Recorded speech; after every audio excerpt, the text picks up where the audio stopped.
Assalamualaikum warahmatullahi wabarakatuh. Monggo rumiyin kita berkah kanthi ta'awun lan basmalah kita dherekaken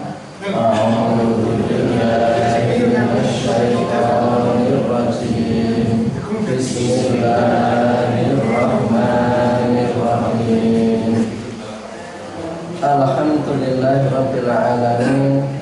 Alhamdulillahilladzi an'ama 'alaina bi ni'matil iman wal islam.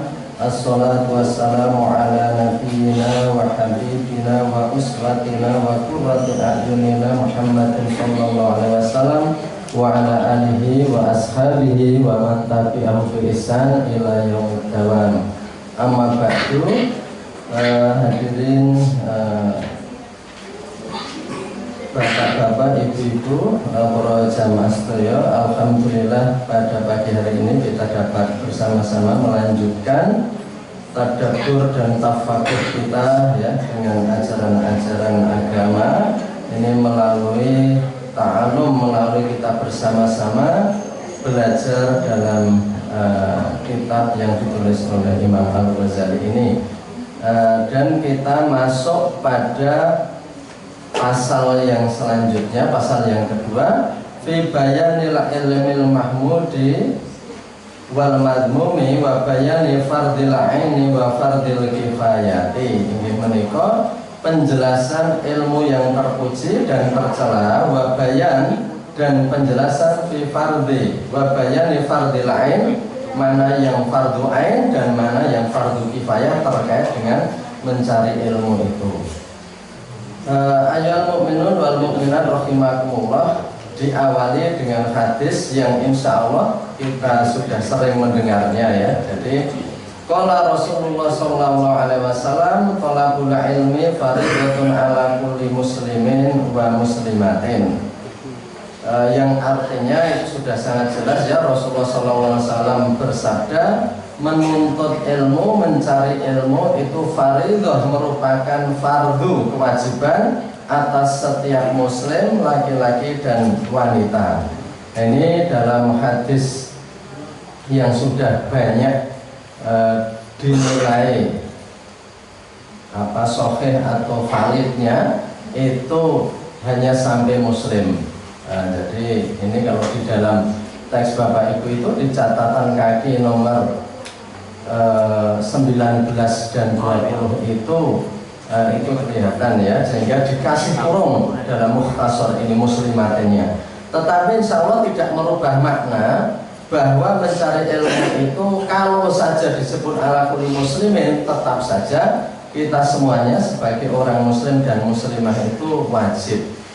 Jadi ini merupakan penegasan lagi setelah yang pertama dulu kita sampaikan beberapa hadis, juga kita sebutkan dalam surat Alaq ya, wahyu yang pertama turun, Iqra atau bacalah. Intinya orang Islam itu harus senantiasa terlibat dalam membaca, dalam menulis, dalam mengajarkan. Ada Iqra, ada qalam, ada alama mengajarkan. Karena hanya dengan ilmu itu kita akan bisa menjadi paham ya apa sesuatu yang tidak kita pahami. Nah, di sini penjelasannya apa yang ilmu yang harus dicari, yang mendasar itu apa. Jadi ilmu itu kan ada prioritas, sehingga dalam Al-Quran itu, dalam surat Rum itu juga ada penjelasan orang yang pintar itu apa dan orang yang bodoh itu apa.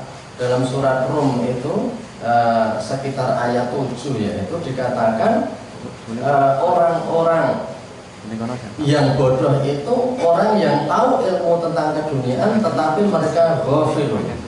Ya'lamuna dhahiran minal hayati dunya wa hum 'anil akhirati hum ghafilun. Mereka paham tentang ilmu di dunia ini tetapi mereka ghafil. Ghafil itu lalai dari akhirat. Jadi itu dikatakan orang-orang yang jahil, orang-orang yang bodoh, orang-orang yang tidak mengerti. Jadi apakah ilmu dunia itu tidak penting? Ya nanti kita lihat itu penting. Jadi tetapi nanti ada urut-urutan ya. Setelah jalan orang itu lurus, barulah yang lain-lain itu harus kita lakukan. Jadi yang paling penting pertama kali itu benar dulu. benar dulu, nanti pintar, nanti berkembang, itu belakangan. Karena kalau pintar berkembang tapi tidak lurus ya, itu akan membahayakan. Jadi dunia ini rusak bukan karena semata-mata orang bodoh, tapi karena banyak orang pintar yang arahnya itu tidak jelas. Dulu sudah saya sampaikan, kalau orang bodoh nggak akan lah yang namanya mencuri duit itu sampai puluhan miliar. Paling nyuri ayam, nyuri sepeda gitu ya orang bodoh. Lihat jalur pun bingung, terkadang cuma ditinggal karena nggak tahu jalur perdagangannya gitu ya. Tapi orang-orang pintar itu ya bukan hanya segitu gitu ya, wah besar gitu. Jadi rusak itu karena orang pintar yang tidak lurus jalannya. Maka yang terpenting itu lurus. Bapak Ibu kalau punya anak, kita semuanya ya, anak itu pintar tapi tidak lurus, membahayakan. Wong tua sudah pusidok, ya. Jadi artinya berbagai hal itu orang tua itu tidak tahu gitu ya. Nah ini kalau di sekolah-sekolah, di kampus-kampus banyak orang ditipu bayar SPP karena sekarang bisa di print, bisa tagihan-tagihan itu bisa persis padahal nggak ada tagihan gitu. Orang tua yang nggak tahu langsung transfer, langsung memberi ya. Itu contohnya kalau orang itu pintar tetapi nggak lurus itu malah membahayakan ya. Jadi yang mumetkan negara itu bukan karena orang-orang itu bodoh, tetapi orang-orang yang pintar yang itu melakukan kejahatan dengan cara yang sulit dideteksi. Itu yang marah mumet gitu ya. Misalnya wong ngantemi wong perkelahian langsung kecedul itu. Karena ya biasa-biasa, tapi kalau kejahatan yang melibatkan yang sangat rumit ya zaman sekarang itu istilahnya melibatkan transaksi keuangan yang rumit ya itu sulit sekali menemukannya. Belum bagi yang menemukan sudah bahaya. Maka yang penting lurus dulu. Nah, sehingga ilmu apa yang penting untuk tahu? Wa huwa ilmun ma yajibu alaihi ba'da bulughihi wa islamihi aya'lama kalimat syahadata ini wa fahima maknaha. Yang terpenting yang pertama, huwa ilmun ma yajibu alaihi ba'da bulughi wa islami, yakni ilmu yang wajib atas dia ba'da bulughi wa islami, setelah balik dan Islam ya. Jadi orang itu harus sudah balik dan masuk Islam. Pertama yang harus diketahui ayat lama, yang harus diilmui apa? Kalimatai syahadata ini, dua kalimat syahadat. Wa fahima maknaha, dan paham maknanya. Wah, itu nanti kalau mendetail sulit. Nah, makanya ada penjelasan. Walaisa yajibu alaihi ahkamaha, dan tidak wajib atau belum wajib ya, tidak diwajibkan atasnya ahkamahuma ya, ahkamahuma, untuk mempelajari hukum-hukum detail dari kalimat syahadat, dua kalimat syahadat, bil barahin, dengan burhan. Burhan itu dengan dalil-dalil. Bal yakfi ayya'taqida dzalika min ghairi raibin wala syakin. Akan tetapi cukup dia itu yakin, bahwa dia yakin min ghairi raibin, tanpa ragu, wala syakin, dan sak. Sak itu juga ragu juga. Maka ada orang sak wasangka ya. Ada sak, keraguan, raib juga fi qulubi maradun ya. Jadi ada raibun ya. Ayat takida dzalika min ghairi raibin wa syakin walau ala sabili taqlid, walaupun pada tingkat awal itu cukup dengan jalan ikut ya. Tapi ini ikut bukan ikut buta, tapi ikut kepada orang-orang yang sudah kita yakini dalam hal-hal lain itu benar. Mungkin belum tanya dalil-dalilnya dulu, maka disebut walau ala sabili taqlid. Tapi maksudnya bukan taklid buta tanpa tahu apa-apa. Kita paham orang itu insya Allah sehari-hari nggak pernah bohong. Orang itu kalau menjalani insya Allah semampu ya yang dia pikirkan, maka itu diikuti. Jadi bukan taklid buta yang tidak tahu apa-apa yang diikuti. Jadi intinya begini, ilmu yang pertama kali harus kita pahami itu adalah ayat lama kalimatais syahadat ini ada ya. Dua kalimat syahadat, paham maknanya, dan tidak wajib untuk paham hukum-hukumnya detail, tapi yang penting dia sudah yakin tanpa ragu. Nah ini maksudnya gini, karena orang yang awal itu kalau belajar harus langsung detail itu sangat sulit. kita suruh belajar apa yang membatalkan, apa rukun-rukunnya, apa detail dalil-dalil syahadat semuanya, kita itu mau mengamalkan syahadat itu nanti sulit sekali. Untuk tahap awal, yang penting kita yakin. Ini seperti dicontohkan gitu ya. Dicontohkan wahakadha kana yaf'alu Rasulullah sallallahu alaihi wasallam biman yuslimu min ajlafil arab. Ba'da dzalika yastahilu bi ta'allum ma yatajaddadu alaihi min awamirillah. Ya. Jadi itu juga yang dilakukan oleh Rasulullah dengan orang-orang yang Islam, nah, masuk Islam dulu, min ajlafil Arab, dari orang-orang Arab pedalaman yang orang-orang belum tahu kesopanan, belum tahu subosito ya. Baru setelah itu untuk menyibukkan dengan belajar. Tapi tahap awal cukup asal tidak ragu. Nah, ini gini, Bapak Ibu semuanya ya. Jadi sampai di mana yang harus kita pahami itu? Karena contohnya ini bagaimana dulu Nabi itu memberlakukan itu kepada orang-orang ajlafil Arab. Jadi orang Arab pedalaman itu terkadang memang sulit kalau harus diterangkan mendetail. Bisa jadi mereka nggak jadi masuk Islam dulu. Kok rumit sekali ini Kanjeng Nabi. Nah, sehingga terkadang ada yang tanya, Islam itu apa? Hanya dijawab la takdzib. Wis penting aja ngapusi. Saurunge Islam kok ngapusine ngendene saiki rasa ngapusi. Sing jujur wae ya. Itu latar karena tahu bahwa orang-orang itu biasa ngapusi. Biasa kalau omongan sulit dipercaya, maka Islamnya itu yang penting kamu tinggalkan kebiasaan omong lain yang jelas itu. Latar Jadi seperti itu. Sudah, setelah masuk Islam dia mulai jujur, seperti cerita yang sudah kita dengar. Akhirnya dia berhenti dari mencuri, berhenti dari berbagai maksiat karena nggak boleh bohong tadi. Kalau mau maksiat lalu nanti kalau ditanya gimana ya harus dijawab apa yang nanya. Ajeng tambun deh niku ajeng babah omah gitu ya. Babah zaman dia nyolong babah ya. Sekarang nggak ada lagi pencuri udah pintar ya mencuri ya. Cekak awas tuh untuk oke. Itu dulu ajeng babah omah sebuah linggis sebuah apa ya. Jelas dicek kalau sanggup. Atau pulang zaman dulu maling jadi wadai bagor, wadai ules ya maling. Saya pun dan itu saling colong jupuk ya. Langsung ditangkap seperti itu. Para pelacur lewat sing kemudian ajeng do zina mungkin nih, maka lama-lama jadi baik karena ngerti ini seperti itu. Tapi ada yang orang sukanya marah-marah tidak terkontrol. Ada orang itu marah-marah tanpa sebab terkadang temperamental ya. Takone nek ora kebenaran senajan lenakon ini ku rasa lah. Salah wong niku sedih masalah saurunge. Ning enten wong ndelok mon napa perak itu. Padahal niku wong niku ora mlirik. Ning karena memang orang itu sebelumnya itu sudah punya bibit masalah. Murid takon mau seneng ibadah takon bareng padahal pertanyaan memang dibuka itu biar murid itu tanya. Enggak ada orang temperamental, sopo-sopo seneng nih. Turut tenggalan ini kalau asreng matur ya. Sekarang di jalan raya banyak orang-orang yang seperti itu. Nyalip iso-iso, begitu iso nyalip pakai dipelirik sing disalip. Mulai disalip ora salah. Karena ibu-ibu ngoten pamane napa niku wis dadi pemahaman umum nggih niku.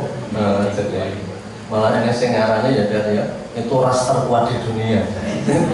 Nek salah tak salah ke. Tegese mergane nggih pancen iso mboten terampil ngoten niku ya dimaklumi. Awal dhewe teng dalan ngoten niku paling nggih jenenge itu terkadang nek undang nggih iso ngoten niku ngoten mawon. Jadi kembali ke tadi, jadi kita jangan ngomong temperamental. Jadi orang yang serba marah terus apa-apa marah, maka latah tuh. Jadi Nabi itu terkadang jawabnya, pokoknya nek semoga Islam terus gampang nesu. Ya nesu ki yang perkara nih. Ada sebab-sebab yang memungkinkan orang itu marah. Nah, jadi ini kalau marah yang Islam ini kok angel gitu. Marah yang Islam itu angel karena Rasulullah yang mencontohkan kalau Rasulullah itu marah, ya suatu masjid itu nggak berani bersuara ibaratnya begitu. Sampai rambut di atas jidatnya tergetar ya Rasulullah marah. Tapi marahnya Rasulullah itu marah yang tepat, dan itu yang angel gitu. Jadi dipikir aku perlu nesulah. Nek perkara yang ini yang suka dipikir ya, itu angel ya. Nah, itulah Islam mengajarkan ya. Nah, maka kembali ke tadi, Rasulullah itu juga seperti itu. Bahkan orang Arab Badui, Arab pegunungan itu kan nggih jan angel diatur nggih. Nek wong saiki ngarane ora umume menungso. Nah, teng masjid kok maaf pipis teng jero masjid. Niku lak nggih enten hadis sing pipis teng jero masjid yo akhirnya digebur niku nggih. Nah niku biasa ya orang-orang seperti itu. Jadi maksud jembatan kalau wow. Jadi di sini dikatakan memahami sebagaimana Islamnya zaman dulu. Jadi kan kita semuanya sering mendengar hadis ya. Ini ada hadisnya ini. Kalau tidak salah di dalam Sunan Tirmidzi atau apa. Jadi ada yang penting hadis-hadis itu sudah populer. Ada yang mengatakan mangkana akhiru hayatihi la ilaha illallah dakhulal jannah. Barang siapa yang akhir hidupnya mengucap la ilaha illallah masuk surga. Ada juga man qala la ilaha illallah dakhulal jannah. Barang siapa yang mengucapkan la ilaha illallah masuk surga. Jadi kalau sudah syahadat langsung masuk surga. Man yashhadu alla ilaha illallah dakhulal jannah. Nah, itu syahadat kok langsung masuk surga. Itu karena apa? Ya karena walaupun mendasar, walaupun ilmu yang dasar dulu, tetapi diyakini syahadat itu. Bukan sekedar diucapkan, tetapi diyakini syahadat itu. Nah, orang-orang dulu meyakininya mudah ya. Dulu ketika jahiliyah begitu, setelah masuk Islam tinggalkan semua kelakuan yang jahiliyah. Kalau sekarang gimana? Ya mestinya orang yang sudah bersyahadat walaupun belum mengilmui banyak, tetapi sudah berbeda cara hidupnya. Karena yang namanya syahadat itu furqan. Memang belum sampai membahas hukum-hukumnya yang detail, tetapi konsekuensi orang bersyahadat itu kita semuanya, walaupun kita sudah bersyahadat itu lama, masuk Islam sejak lahir, tapi kan banyak perilaku orang Islam itu nggak beda sama yang selain itu.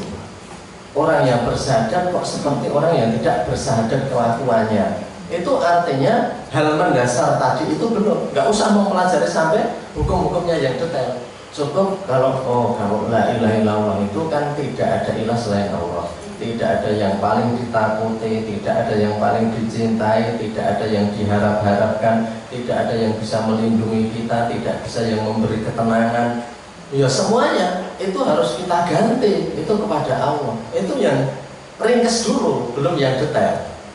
Jadi makna dari bahwa barang siapa mengucapkan la ilaha illallah masuk surga itu bukan hanya ucapan saja, tapi ucapan yang yakin dan kemudian kita itu berubah. Tapi kalau orang sudah bersyahadat kelakuannya sama seperti orang yang tidak, minta ya masih kepada misalnya saja kepada jimat, kepada ibaratnya ya haji-haji, kepada kemudian menakuti sesuatu selain Allah itu lebih besar gitu ya, hari yang sial, kemudian ada berbagai macam lah keyakinan-keyakinan seperti itu ya. Nah, jadi kalau ada hewan seperti ini nanti maksudnya begini, kalau ya itu pemahaman-pemahaman yang takhayul itu begitu la ilaha illallah mestinya itu juga kita hilangkan. Jadi kita semakin punya sandaran kepada Allah. Itu dulu. Nah, jadi ini yang maksudnya bahwa yang penting tidak ada syakin wala roib. Jadi sebagaimana orang bilang gini kan, kue nek sekolah tekan dhuwur le sekolah bakal bejo, bakal mulia ya. Orang kan sering ngatakan gitu. Lha padahal sing sinau, nek kue sinau terus nganti sekolah mupol, kue uripe gampang. Itu kan kata-kata umum seperti barang siapa mengucap itu masuk surga. Ya tidak semudah itu, karena banyak orang belajar seperti itu dan kemudian tidak seperti yang dimaksudkan tadi. Karena apa? Karena mungkin belajarnya penuh kecurangan, gaweannya nyontek terus, gaweannya memalsukan sesuatu, yaitu tidak menjadi baik walaupun sudah belajar. Kan seperti itu gitu ya. Jadi kowe aduso sing pedol, aduso sing pedol, awakmu bakal sehat. Tapi adus yang gimana gitu ya? Berarti ya adus bebek gitu ya. Jadi waton celup jero wes celup wes ya resek, itu tidak menghilangkan penyakit, tidak memenuhi nadhofah. Kemudian Kowe kerja nang luar negeri kok makmur ya. Luar negeri yang gimana? Luar negeri yang gimana gitu ya. Itu berbeda-beda karena mohon maaf, saya juga lama itu dulu tinggal di Malaysia itu banyak itu orang-orang Indonesia yang ibaratnya kerja tapi untuk kontrak untuk hidup saja, itu untuk nyewa nggak kuat dan terkadang uangnya habis untuk sehari-hari. Karena apa? Karena dia ya surat lengkap, keahliannya nggak ada, sehingga gawean-gawean yang hanya tidur di bedeng-bedeng dan nggak punya izin. Nanti kalau digerobyok lari, rung dibayar kalau majikannya ya wes lungo gitu ya, dan majikannya rambayar tenang baik karena nggak ada izin lah. Itu luar negeri masuk susah. Jadi orang gampang pamannya luar negeri kok bensu luar negeri yang gimana dulu?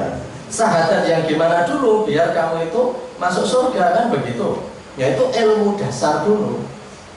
Maka dari itu kita memahami syahadat, kita juga harus berubah. La ilaha illallah. Jadi itu kalimat yang bisa merubah kehidupan walaupun kita belum tahu banyak aturannya. Karena memang pertama yang penting kita pahami itu dan kita tidak ragu-ragu.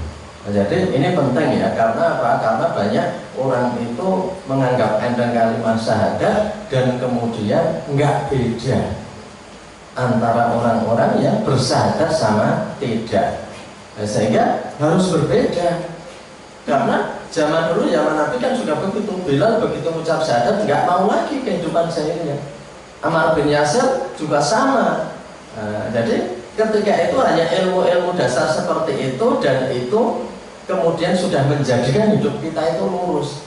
Maka la ilaha ini ya nggak usah terlalu mendetail. Yang penting ilah tadi yang paling diharapkan, tempat mencari ketenangan, yang paling ditakuti, yang paling dimintai segala sesuatu.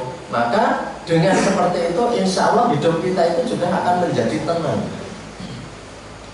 Yang menjamin kehidupan itu hanya Allah saja. Wong hewan saja yang nggak sekolah, yang nggak mikir, yang nggak bisa apa-apa, tetap oleh Allah itu dijamin. Maka ada kitab Bapak Ibu yang namanya kitab Usfuriyah.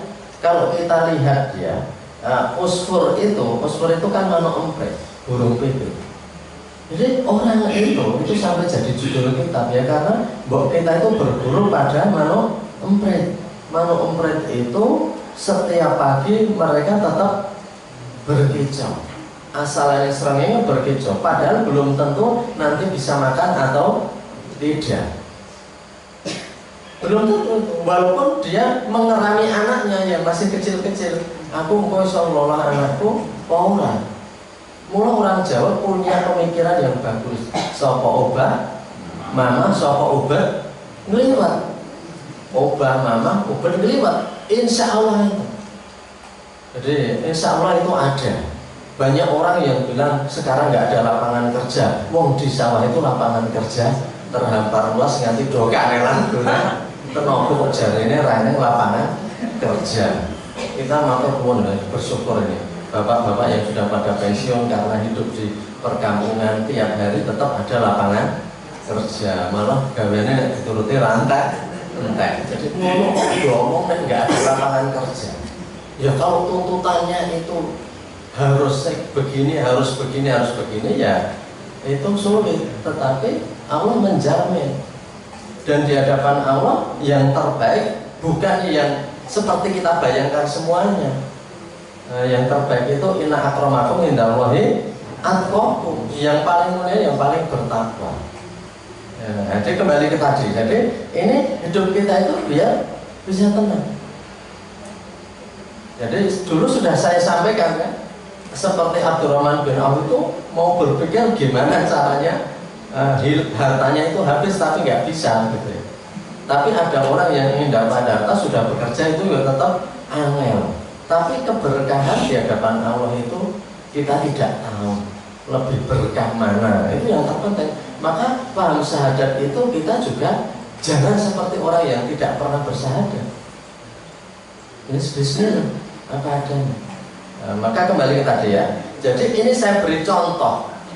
Salah satu tokoh besar itu dengan bersyahadat Dan ketika itu belum diwajibkan sholat dalam Islam, yakni ada Raja Najasyi, Raja Habasyah.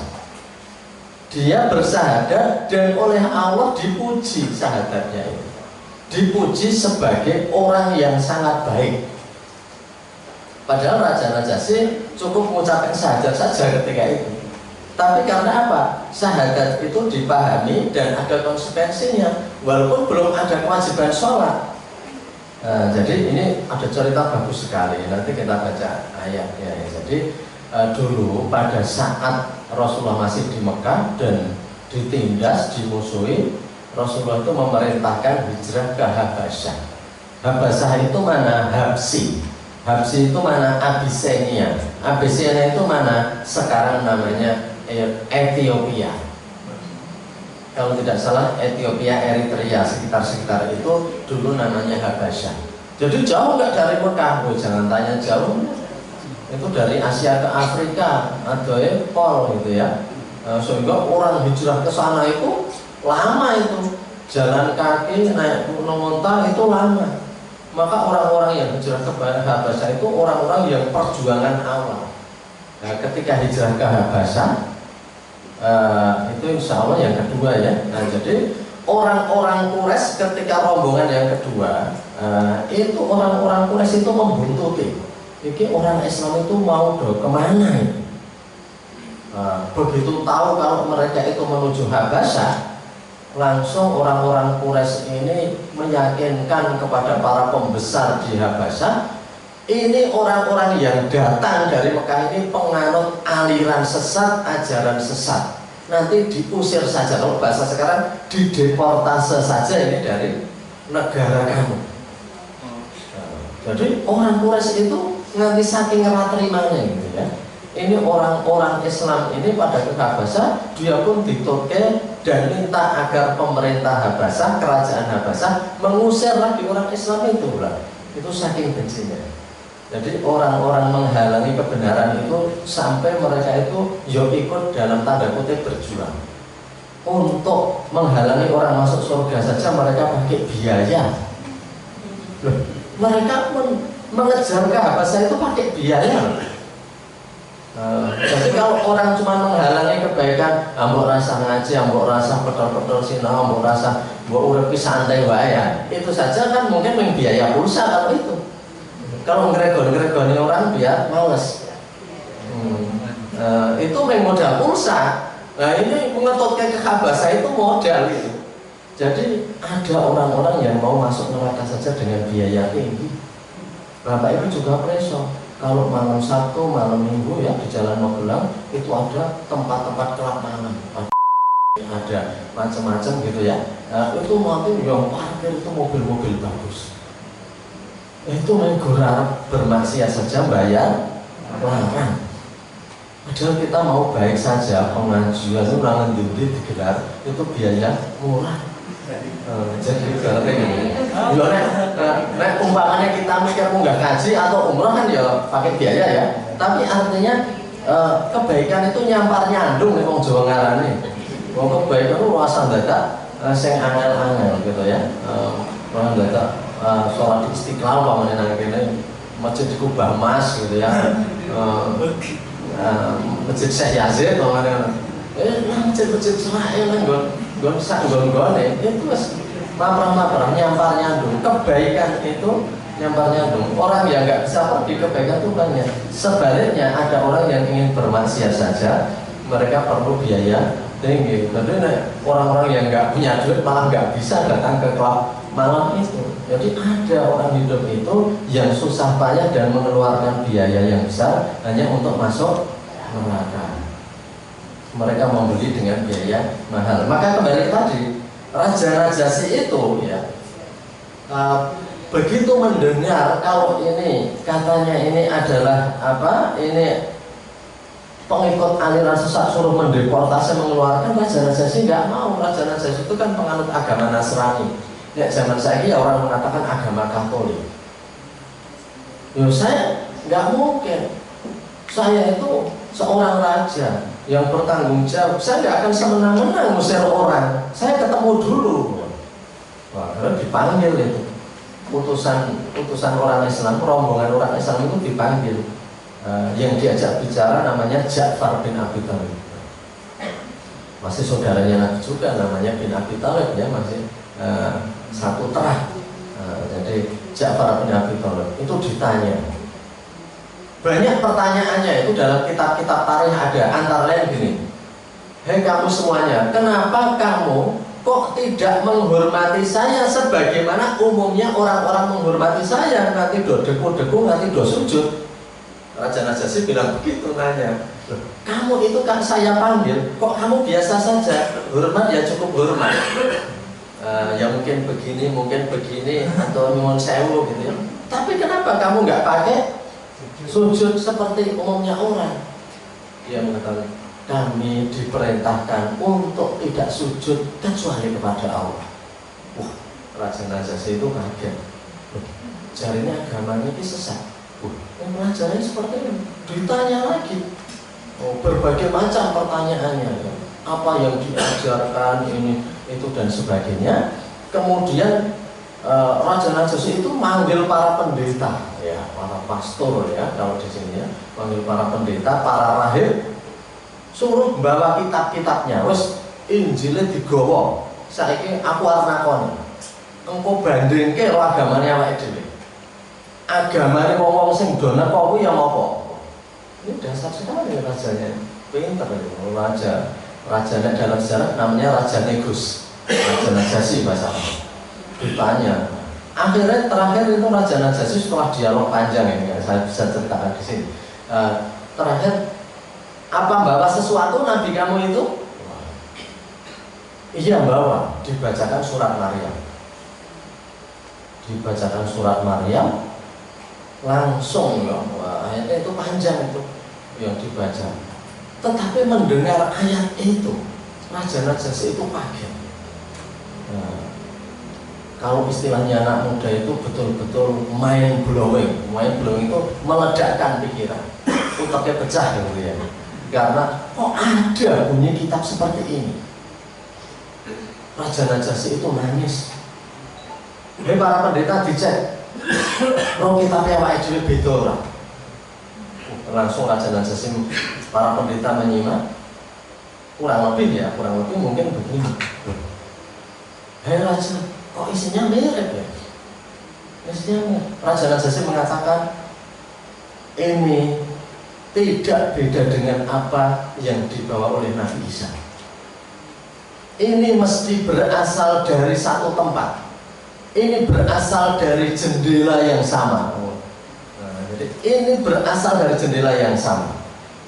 Maka nangis Raja Najasyi. Ini yang dijanjikan oleh Nabi Isa itu ya ini sudah datang.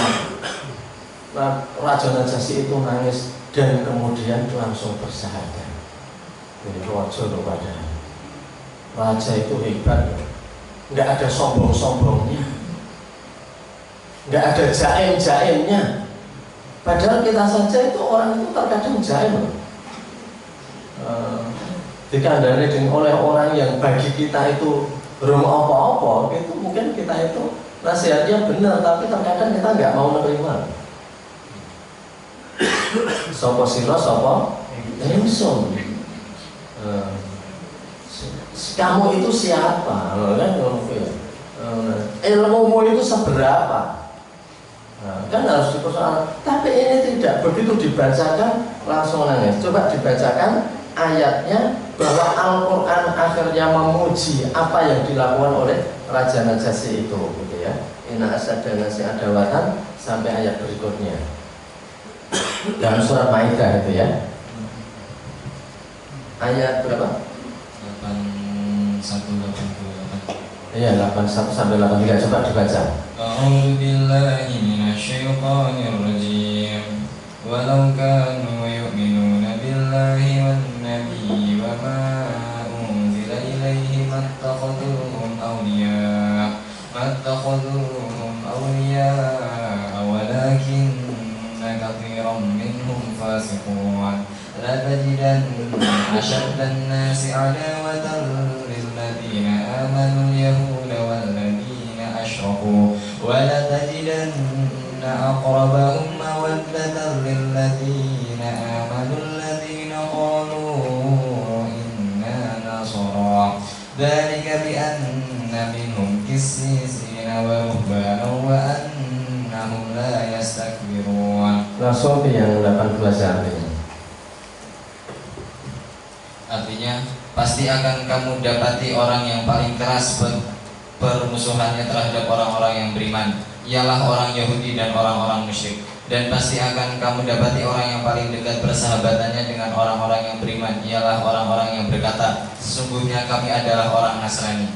Yang demikian itu karena di antara mereka terdapat para pendeta dan para rahib, juga karena mereka tidak menyombongkan diri. Terus langsung artinya aja, berikutnya itu masih ada keterangannya. Dan apabila mereka mendengarkan apa Al-Quran yang diturunkan kepada Rasul, kamu lihat mata mereka mencucurkan air mata disebabkan kebenaran yang telah mereka ketahui dari kitab mereka sendiri. Seraya berkata, ya Tuhan, kami telah beriman, maka catatlah kami bersama orang-orang yang menjadi saksi atas kebenaran Al-Quran dan kenabian Muhammad. Jadi ini Raja Najasyi ini sampai meninggal tidak pernah ketemu Nabi Muhammad. Karena Raja Najasyi ada di Afrika dan belum sempat ketemu dengan Nabi Muhammad. Jadi kalau dikatakan apakah Raja Najasyi sahabat Rasul? Tidak. Karena sahabat itu orang yang hidup bersama Nabi dan pernah ketemu. Raja Najasyi hidup sejaman dengan Nabi tapi tidak pernah ketemu. Maka ketika dikabari Raja Najasyi meninggal, Nabi juga tidak bisa bertakziah dan Nabi mensolat doakan Raja Najasyi. Itu dikatakan sesungguhnya orang yang paling baik, sesungguhnya orang yang paling dekat kepadamu adalah orang yang mengatakan inna nasoro, kami ini orang Nasrani. Yang paling dekat dzalika bi anna minhum qissisina, karena mereka punya pendeta-pendeta dan rahib-rahib, warubanan wa annahum la yastakbirun, tapi mereka enggak sombong. Dan ketika mereka mendengar apa yang diturunkan kepadamu, air matanya itu mengalir. Dan kemudian mereka kenapa mengalir ma'arafu minal haq? Karena tahu bahwa itu benar. Ini yang diberitakan Nabi Isa dulu, bahwa akan datang Nabi berikutnya. Dan ini kita sudah ketemu. Air matanya mencucur dan mengatakan, faktub nama syaitin, ya Allah, catat kami sebagai orang yang bersaksi atas kebenaran Muhammad. Mungkin syahadatnya tidak begitu sempurna sebagai mana fasihnya orang-orang sekarang, tetapi mereka menghayati, oh ini yang kita tunggu. Oh bayangkan, ini seorang raja, rakyatnya banyak, dia langsung ngomong ajaran Islam. Jadi syahadat itu begitu. Mungkin belum tahu banyak teorinya, tetapi yang penting orang bersyahadat itu memang harus berbeda. Harus berbeda dengan yang lain. Jadi belum sampai mendetail, tetapi kita ada perubahan. Maka dari kita semuanya, mari kita semakin menyadari bahwa sebagai orang yang bersyahadat itu apa pantas kalau kita itu kemudian masih misalnya saja mengkultuskan sesuatu atau seseorang, gitu ya. Apakah pantas kalau kita masih takut kepada selain Allah, kepada yang mungkin orang mengatakan ada kata-kata railok, mungkin akan menjadikan sial, akan menjadikan apa-apa itu selain Allah. Ya tentu orang yang bersyahadat tidak. Bersyahadat yang lurus itu yang penting orientasinya kepada Allah sebelum kita paham yang detail-detail lain. Kalau orang tidak bersyahadat atau orang yang belum memahami konsekuensi syahadat walaupun secara dasar itu mungkin omongan tidak hati-hati gitu ya, kehidupan ya, tidak takut dengan dosa dan sebagainya, ya kita harus mulai walaupun belum yang detail. Itulah yang namanya ilmu dasar tentang syahadat itu aja, itu belum sampai yang detail apa dalil-dalil yang mendetail ya. Jadi ya itu sebagai contohnya, sehingga tadi saya contohkan misalnya secara Najasyi yang saya saja kalau membaca riwayat dan membaca proses masuknya Islam itu kita ikut ternyuh. Itu orang sampai nangis karena mendengar ayat itu dan langsung mengatakan faktub nama syahidin, ya Allah, catat kami sebagai orang yang ikut bersaksi atas kebenaran ajaran itu. Ya itulah, maka dari itu mari kita semuanya walaupun belum sampai yang detail, karena tentang detail-detail itu baru berikutnya, tetapi syahadat dipahami sebagai sebuah ikrar untuk menuju kebaikan, hidup yang lebih tertata, hidup yang lebih baik sesuai ajaran Islam. Dan kita harus beda ya dengan orang-orang yang tidak memahami syahadat itu.